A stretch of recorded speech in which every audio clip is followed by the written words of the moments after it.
Ladies and gentlemen, welcome to the Extraordinary Family Life Podcast. We're your hosts, Greg and Rachel Denning.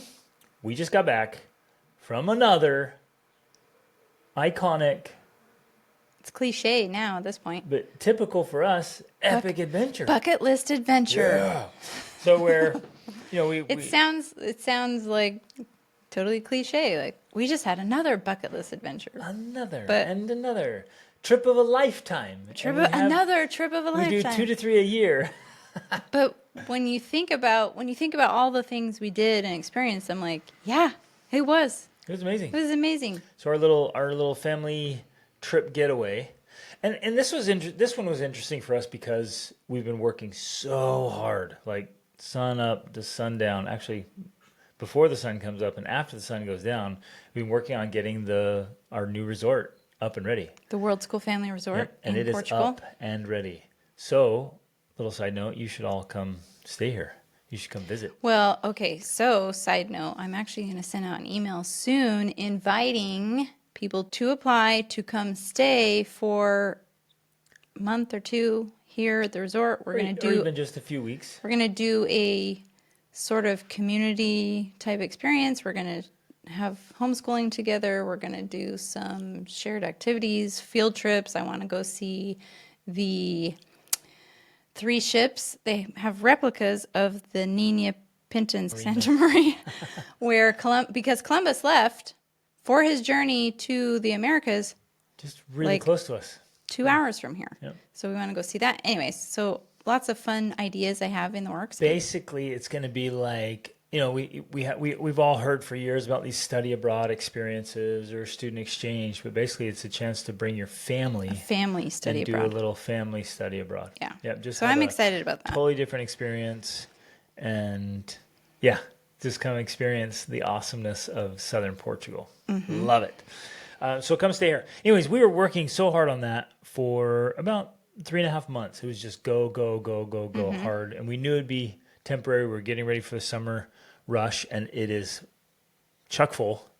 The resort is booked out every day, super crazy full. So full, in fact, that we are living in the basement. Catalyst, well, we're in the basement, and it was part of our catalyst. Like, let's just go. Let's go out and have our family adventures. There was this part towards the end of our trip in Mongolia where this German lady joined partially for a day because she was beginning a month-long 35-day adventure exploring through Mongolia with 2 guides that had been with us that then joined her.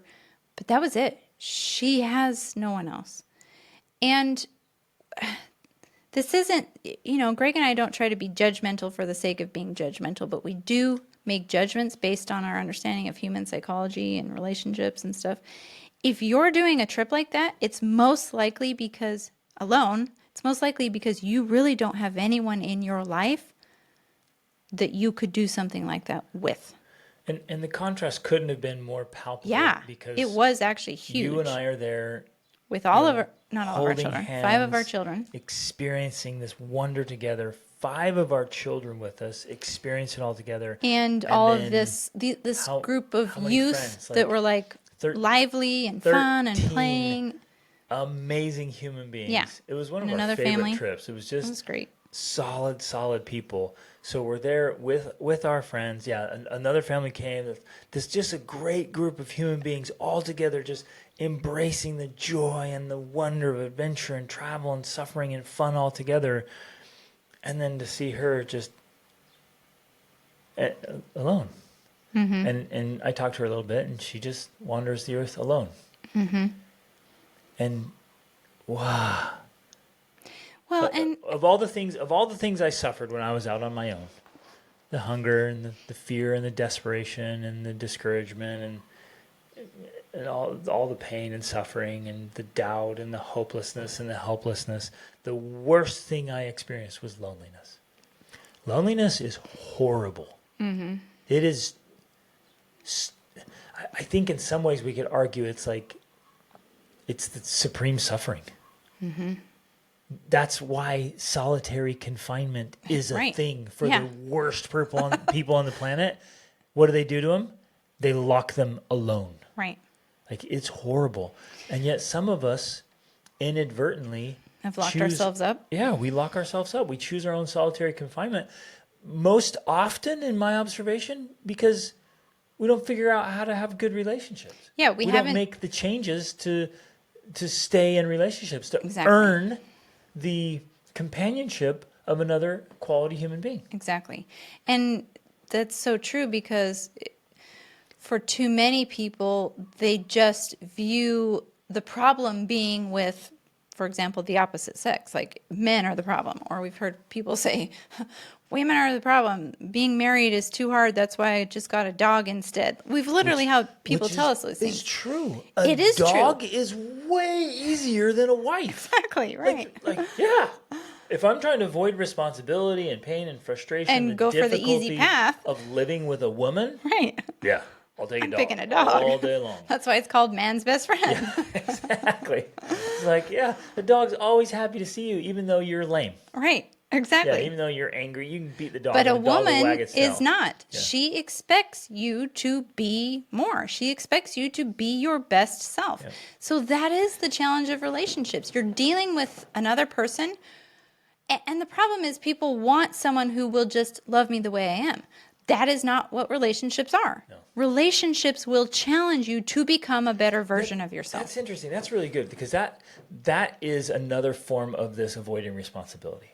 Mm-hmm. We don't think about it that way. It doesn't, we couldn't articulate that. But desiring, if I want you to just love me just as I am, to accept me as I am, and not have any requirements of me, that's another form of avoiding responsibility. Avoiding, facing the challenges, difficulties, facing my own weaknesses, doing the hard work. I'm like, woman, just stop. Just let me be what I am. You should just love me as I am. And for the record, before we even got married, long before we were engaged, I think. Were we engaged when we talked about it? I was like, babe, I will never, ever ask you to love me as I am. Because that's just a cop-out.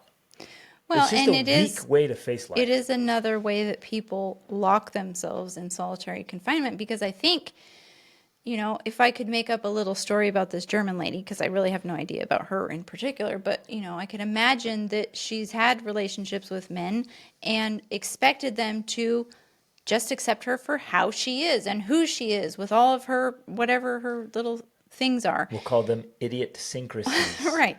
And again, this is a fictional story that is too often we've seen this played out over 20 years as we travel all over the world.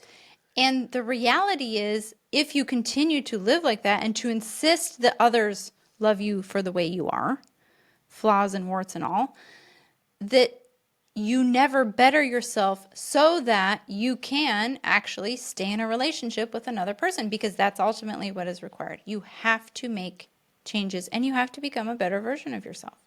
And that's a good thing. It's not a bad thing. It's a very good thing. Now, the other part of it is you have to also gain the skills of relationships. And that's where another reason where people fail. They haven't gained relationship skills. And you have to, but that's the requirement. Yeah.